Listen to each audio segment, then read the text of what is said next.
Me viciei em apostas e tive que sair de casa depois de pegar dinheiro com agiotas para minha esposa não correr riscos por minha causa. Quando eu olho para trás, parece mentira o tanto de besteira que eu consegui fazer em tão pouco tempo. Eu sempre gostei de jogar, sabe? Aquelas raspadinhas, aposta de placar no futebol, coisa boba. Nunca pensei que isso fosse virar um buraco tão fundo. O problema é que no começo eu até ganhava.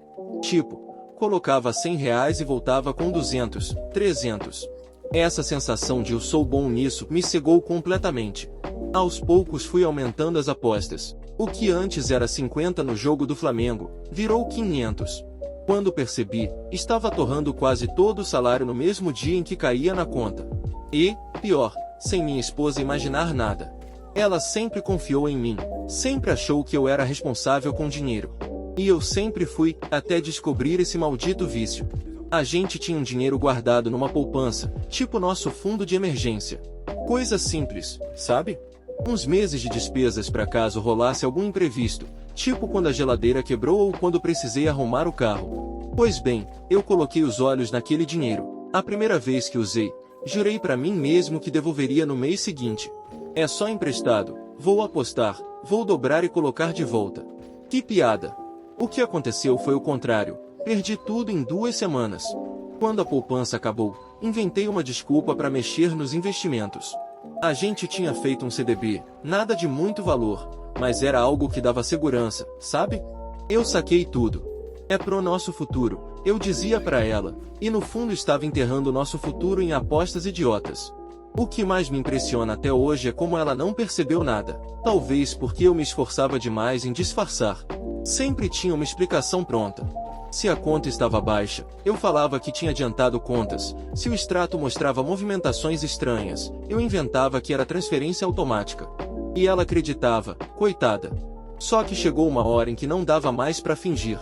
Quando percebi, já estava pegando dinheiro emprestado com amigos. Primeiro um colega de trabalho, depois outro. A desculpa era sempre a mesma: um problema no carro, um gasto inesperado, depois eu te devolvo. E eles emprestavam, porque confiavam em mim. Só que eu nunca devolvia, porque o que eu ganhava eu apostava de novo, achando que ia recuperar tudo. Depois foram os familiares. Meu irmão, minha tia, até minha sogra. A vergonha que eu sentia não me impedia, porque o desespero era maior. Eu só pensava em conseguir mais dinheiro para apostar, como se isso fosse resolver a avalanche que eu mesmo tinha causado. Quando esses empréstimos secaram, quando ninguém mais confiava em mim, eu fui atrás do banco. E eles, bem, eles emprestam para qualquer um que tenha salário fixo. Peguei empréstimo pessoal, cartão de crédito, cheque especial. O que viesse. As parcelas começaram a pesar e eu simplesmente fechava os olhos. No mês que vem eu ganho e pago tudo. Mas o mês que vem nunca chegava. A última etapa foi quando caí no erro de procurar agiota. Eu já sabia que era burrada, já tinha visto histórias de gente se ferrando, mas mesmo assim fui. E no começo parecia fácil, eles entregavam o dinheiro na hora, sem burocracia, sem perguntas. Mas os juros, meu Deus, os juros eram absurdos. E se eu atrasasse um pagamento, eles ligavam, cobravam, ameaçavam. Eu tentei manter a calma, tentei esconder da minha esposa, mas o cerco foi fechando. Foi um ano inteiro assim. 12 meses de queda livre. Cada dia um pouco mais fundo. E o pior de tudo, eu fingindo que estava tudo bem em casa, indo jantar com ela como se nada tivesse acontecido, como se eu não tivesse transformado nosso futuro em uma bomba prestes a explodir. No fim, eu sabia que não tinha mais para onde correr. Os agiotas começaram a aparecer perto de casa, a mandar recado pelo telefone, até a bater no portão uma vez. Foi aí que percebi que não era só comigo. Eles podiam muito bem fazer mal para minha esposa. E essa foi a gota d'água. Eu precisava contar a verdade. Aquela noite eu nunca vou esquecer. Eu fiquei andando pela sala de um lado pro outro, tentando ensaiar como ia falar. Eu suava frio, o coração acelerado, parecia até que eu ia ter um ataque. Minha esposa estava sentada no sofá, tranquila, vendo uma série qualquer. Eu olhava para ela e sentia um nó na garganta. Como eu ia contar tudo? Como eu ia jogar aquela bomba no colo dela? No fim, não teve ensaio que resolvesse. Eu sentei do lado dela, desliguei a TV e disse: a gente precisa conversar sério. Ela me olhou assustada, como quem já pressente coisa ruim. Eu demorei uns segundos, porque a vontade de inventar mais uma mentira era grande. Eu já tinha me acostumado a enrolar, a escapar. Mas dessa vez não dava. Eu respirei fundo e comecei, eu fiz muita besteira. E não dá mais para esconder. A cada palavra que saía da minha boca, eu via o rosto dela mudando. Primeiro confusa, depois surpresa, depois chocada. Eu contei que tinha começado nas apostas, que usei nosso fundo de emergência, que saquei os investimentos, que peguei dinheiro com amigos e família. Contei dos empréstimos no banco. E, por fim, falei dos agiotas. Quando eu disse essa última parte, ela levou as mãos ao rosto e começou a chorar. Eu tentei segurar, mas ela afastou minhas mãos. Como você pôde? Ela repetia, sem parar, como se fosse um mantra. Como você pôde esconder tudo isso de mim? Eu não tinha resposta. A verdade é que eu mesmo não entendia como tinha deixado as coisas chegarem tão longe. Só repetia. Eu achei que ia conseguir resolver, eu achei que ia recuperar o dinheiro. Ela chorava, balançava a cabeça, dizia que não acreditava. E eu sentia cada palavra dela como uma facada. Mas a pior parte ainda estava por vir. Depois de contar tudo, eu precisei dizer a decisão que já tinha tomado. É mais seguro para você se a gente ficar longe um do outro. Ela regalou os olhos na hora, como se eu tivesse falado uma loucura. O quê? Você tá terminando comigo? Não é isso, respondi, quase implorando. É que os caras já vieram aqui, eles sabem onde a gente mora. Eu não quero te colocar em risco. Ela segurou meu braço com força. Não. A gente vai dar um jeito juntos. Você não vai sair daqui. Eu queria acreditar nela, queria muito. Mas eu sabia o tipo de gente com quem eu estava lidando. Não eram cobradores comuns, não era banco mandando carta de cobrança. Eram homens que não pensam duas vezes antes de machucar alguém. Eu vi o ódio nos olhos deles quando vieram me cobrar. Eu preciso ir, é o melhor para você, falei, com a voz embargada. Ela chorava mais forte, dizia que eu não podia simplesmente ir embora, que casamento era estar junto nas piores horas também. Eu não aguentei olhar nos olhos dela. Levantei, peguei uma mala e comecei a jogar minhas roupas dentro. Ela veio atrás, tentando segurar, mas eu fui frio.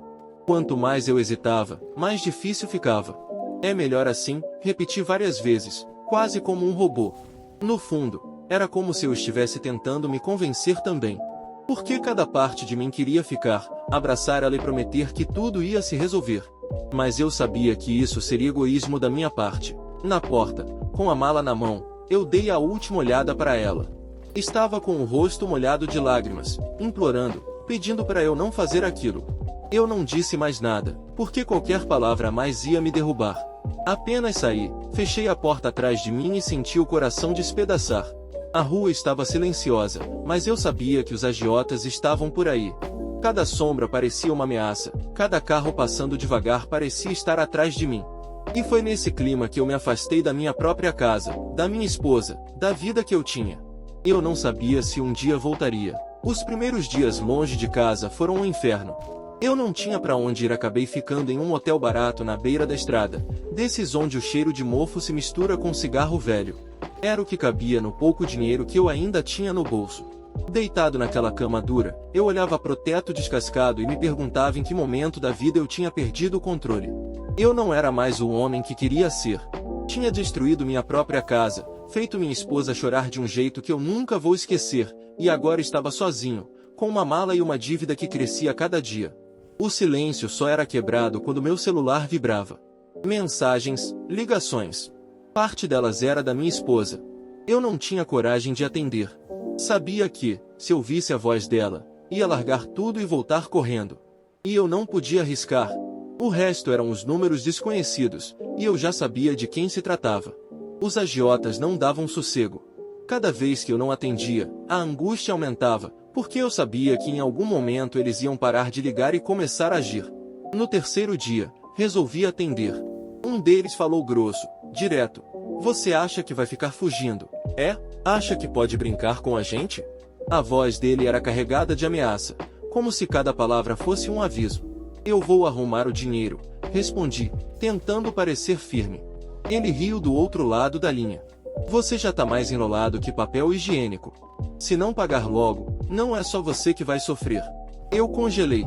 Era exatamente disso que eu tinha medo. Minha esposa. Eles sabiam dela. E talvez fosse só conversa para me amedrontar, mas eu conhecia esses caras. Eles sabiam jogar com o medo da gente. Desliguei o telefone tremendo, joguei o celular na cama e fiquei olhando pro nada.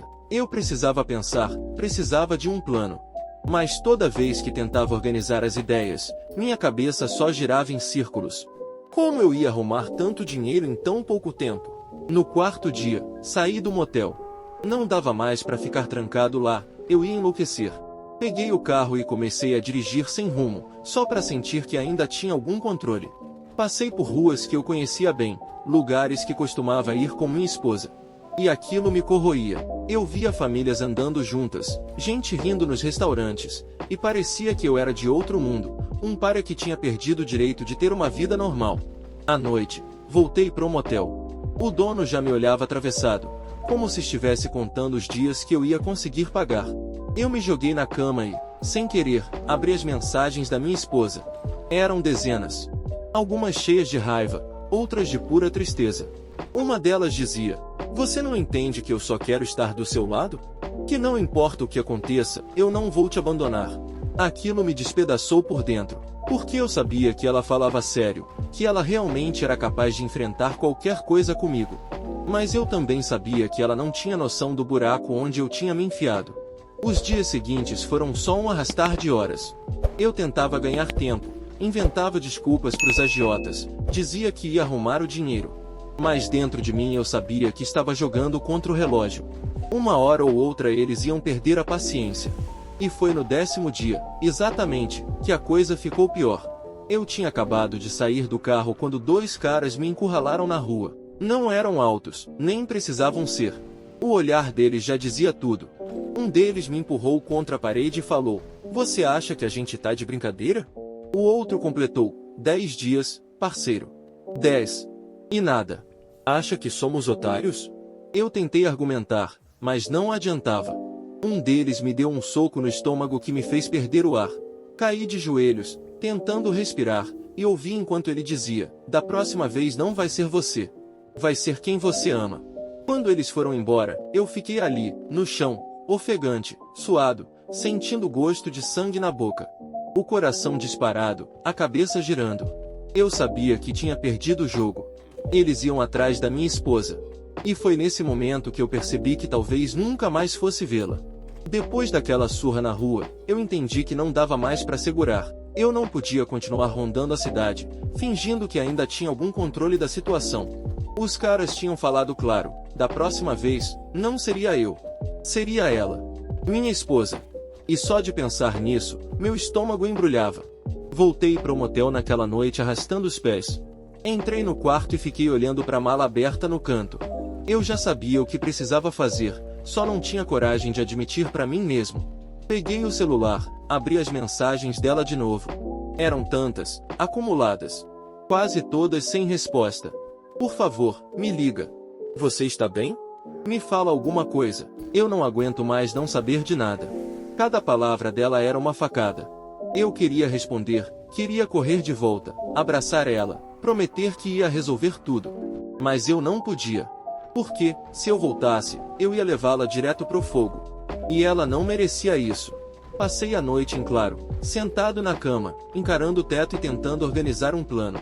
Mas quanto mais eu pensava, mais percebia que não tinha saída fácil. O dinheiro não existia mais, os agiotas não iam perdoar, e a única forma de proteger minha esposa era me afastando. Definitivamente. De manhã, joguei um café frio pela goela abaixo e tomei minha decisão. Peguei a mala, coloquei no carro e dirigi até uma área afastada da cidade.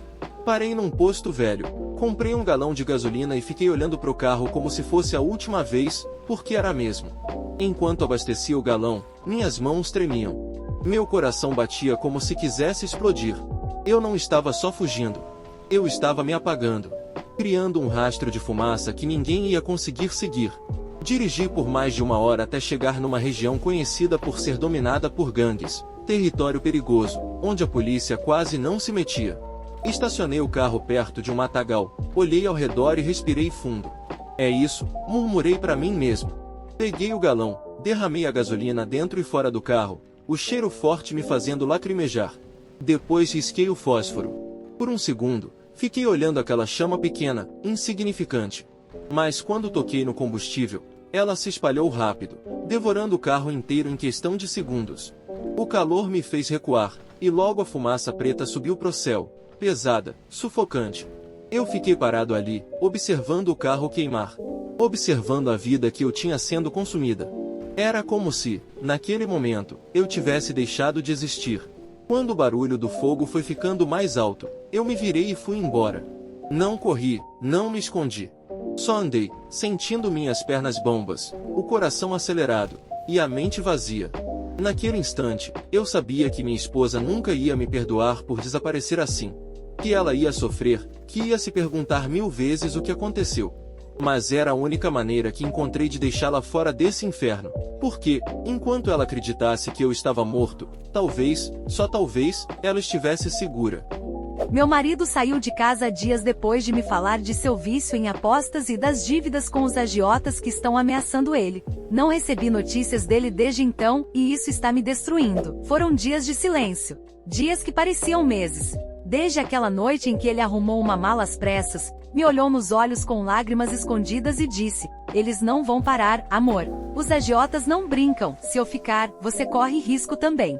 Melhor me afastar." Eu não ouvi mais nada. Tentei agarrar o braço dele, implorei para ficar, mas ele apenas repetia: "É por você. É por você." E saiu. A porta bateu, e desde então e nada. No primeiro dia fiquei esperando o barulho da chave girando na fechadura, como se fosse um susto, como se ele fosse voltar dizendo que era só exagero da minha cabeça. Mas nada. No segundo dia, comecei a receber mensagens. Primeiro foram os amigos: "Oi, você sabe do fulano?" Tentei ligar, mas só da caixa postal. "Ele tá bem?" Sumiu do grupo, ninguém sabe de nada. Depois a família dele: "Ele não atendeu minhas ligações hoje. Tá tudo bem aí? Olha, se ele estiver bravo comigo por alguma coisa, me avisa. Mas eu preciso falar com ele." No trabalho, o celular de casa não parava de tocar. Eu atendia e sempre era alguém do escritório perguntando: "Ele não apareceu desde segunda, você sabe se aconteceu alguma coisa? Precisamos de uma posição." E eu, perdida, respondia sempre a mesma coisa: não sei onde ele está." Era a verdade, mas soava como desculpa. Naquela altura, eu já sabia que havia agiotas envolvidos, porque ele mesmo tinha me contado na última noite. Mas como eu podia simplesmente sair por aí dizendo isso? Era como expor uma ferida íntima vergonhosa, como colocar um cartaz na rua: "Meu marido deve dinheiro para criminosos." Eu não conseguia. No quinto dia, as mensagens ficaram mais desesperadas: "Se você sabe de alguma coisa, fala logo. Você não tá entendendo, isso é sério. Ele sumiu. Não brinquem com a gente." Cadê ele? Minha caixa de mensagens parecia explodir, as notificações não paravam. Cada toque me fazia pular. Eu começava a odiar o celular, mas também não conseguia desligar. Era minha única esperança de ouvir a voz dele de novo. Só que as horas passavam e nada vinha dele. Nenhuma mensagem, nenhuma chamada. Só cobrança dos outros. E a cada vez que o telefone tocava, meu coração se despedaçava mais um pouco. No sexto dia, já não conseguia mais responder a todas as mensagens. Elas vinham de todos os lados, e eu tinha que inventar desculpas que soassem incríveis. "Ele deve ter saído para resolver algo. Logo aparece. Não sei detalhes, ele deve estar ocupado. Calma, deve ser só um atraso." E cada vez que digitava isso, meu estômago se revirava. Eu sabia que estava mentindo, mas não podia contar a verdade. Não podia colocar em risco a vida dele. As ligações eram ainda piores. Tocava o celular, eu corria até ele, atendia e uma voz preocupada do outro lado gritava: "Cadê ele? Por que não atende ninguém? Está tudo bem? Você viu alguma coisa?" Ele não disse para onde ia. "Olha, se você tiver notícias, me fala agora." Eu engolia seco, apertava o celular contra o peito e tentava manter a calma. "Ainda não sei, estou tentando descobrir." Mas a cada segundo que passava, sentia a pressão aumentar. Era como se todas aquelas vozes se transformassem num único peso esmagando meu peito. Naquela noite, sentada no sofá, o telefone doeu nos meus ouvidos cada vez que tocava. A voz dele ecoava na minha memória: "É melhor você ficar longe de mim. Eles não vão parar." Eu sabia que os agiotas eram reais. Ele tinha dito. Ele tinha explicado tudo antes de sair. Os empréstimos, a cobrança, as ameaças. Eu podia imaginar as figuras sombrias, as sombras de rua, os recados que provavelmente chegavam até ele. E mesmo assim, ninguém além de mim sabia o que estava acontecendo. No sétimo dia, a ansiedade tomou conta. Cada mensagem, cada toque do telefone parecia me atravessar o peito. Comecei a olhar pela janela constantemente, esperando ver o carro dele chegando, esperando vê-lo entrar pela porta. Mas o que vi era apenas a rua silenciosa, como se ele tivesse evaporado. E então, no 10º dia, a campainha. Eu corri até a porta, o coração batendo tão forte que doía. Do outro lado, 2 policiais com pranchetas e um olhar grave que eu nunca vou esquecer. Um deles disse: "Senhora, precisamos falar sobre o seu marido." Encontramos o carro dele. Meu peito subiu e desceu rapidamente, tentando acompanhar a voz trêmula. "E ele está bem?" O policial me mostrou fotos do veículo. Um carro completamente queimado, em uma área isolada nos arredores da cidade. "Nenhum corpo foi encontrado", continuou ele. "Mas a região é conhecida por atividades de gangues e agiotas." Meu mundo girou. Me segurei na porta para não cair. Minha mente girava, tentando encaixar as peças, as ameaças, as saídas misteriosas, os empréstimos que ele tinha comentado antes. Tudo se conectava agora de um jeito que me deixava sem ar. "Nós precisamos que a senhora nos diga tudo o que puder sobre qualquer problema que ele pudesse ter. Dívidas, ameaças, qualquer coisa", disse o outro policial. E naquele instante eu percebi. Ele tinha me protegido o quanto pôde, mas agora toda a responsabilidade de lidar com isso recaía sobre mim. Enquanto os policiais anotavam minhas palavras, as mensagens continuavam chegando. "Você sabe de alguma coisa? Ele não atende. Cadê ele? Estamos preocupados. Precisamos de notícias, por favor." E eu só conseguia repetir: "Não sabemos de nada. A polícia está investigando." O silêncio da casa depois que eles saíram era sufocante. Cada som parecia amplificado. O tic-tac do relógio, o vento batendo na janela, os passos vazios no corredor. E eu sentia o peso da ausência dele como nunca antes. Os dias seguintes foram uma mistura de medo, frustração e desespero. Cada toque do celular fazia meu coração disparar, e cada mensagem recebida parecia aumentar a pressão no peito. Eu tentava ler e responder sem mostrar o pânico, mas era impossível. "Você sabe de algo sobre ele? Ele sumiu de vez? Cadê ele? A família inteira está desesperada. Se ele tiver feito alguma besteira, fala logo, precisamos ajudar." E eu não podia falar. Não podia revelar detalhes sobre os agiotas, sobre as dívidas, sobre tudo o que ele tinha escondido tentando me proteger. Era uma prisão silenciosa. Comecei a revisar mentalmente tudo o que ele havia me contado naquela última noite juntos. Os agiotas, as ameaças, a cobrança constante. Cada detalhe parecia ganhar vida própria e me perseguir. Meu estômago embrulhava só de pensar que ele poderia estar sozinho, correndo risco real a cada momento.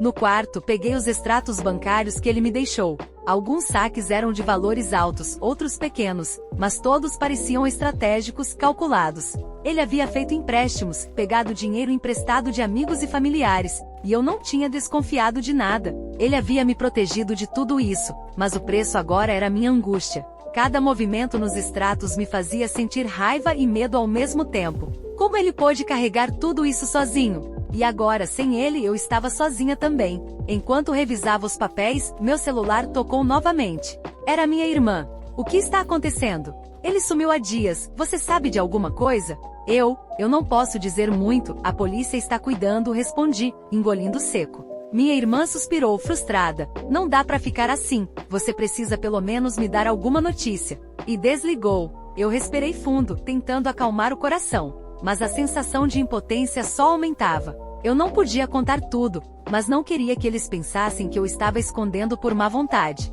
Naquele mesmo dia, o telefone da casa tocou novamente. Um número desconhecido piscava na tela. Hesitei antes de atender. "Se você quiser que ele fique vivo, é melhor não inventar nada", disse uma voz rouca do outro lado. Engoli seco. A ligação caiu em seguida, deixando um silêncio pesado. Agora não era só a ausência, não era só o medo do desconhecido.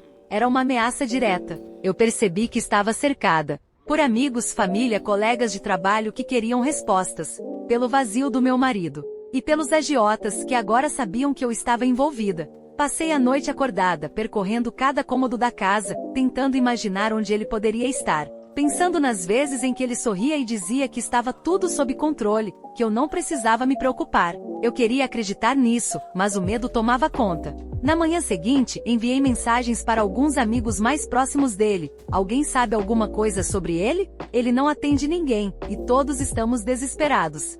Alguns responderam rapidamente, cheios de preocupação. Nós também estamos tentando descobrir, ninguém sabe nada. Se você conseguir contato, avisa a gente. E a cada resposta, meu coração apertava mais. Todos estavam esperando notícias que eu não podia dar. E eu não sabia por quanto tempo conseguiria manter essa fachada, essa ilusão de que ainda tínhamos algum controle sobre a situação. Os dias após o desaparecimento foram insuportáveis.